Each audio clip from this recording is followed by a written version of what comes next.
Yes mga ka-Rats gentlemen, for today's video, we are making a very delicious instant waffle.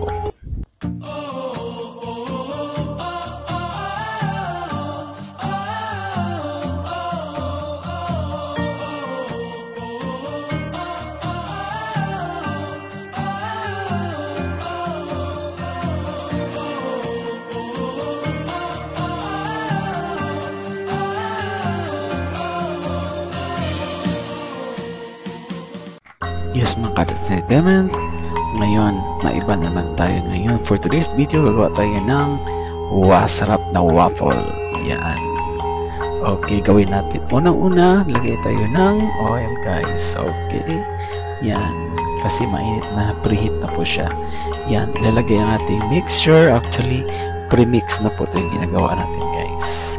Yan. Premix na yan na harina at lahat ng itlog. Lahat ng mga recarbs nandiyan na lahat. A few moments later. Yan. Okay, yan. Natapos na. Madali lang mga guys. In 2 minutes, meron na tayong waffle. Yan. Sarap natin for today's video guys. Yan ang ating pang snack for today's video. Waffle muna tayo ngayon guys. Okay. Napakasarap at madali lamang. In just 2 minutes, nakagawa ka ng waffle.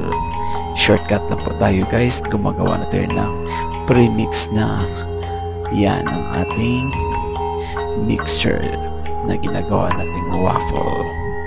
Yan. Finished product. Napakasarap. Yan ang ating instant mini waffle.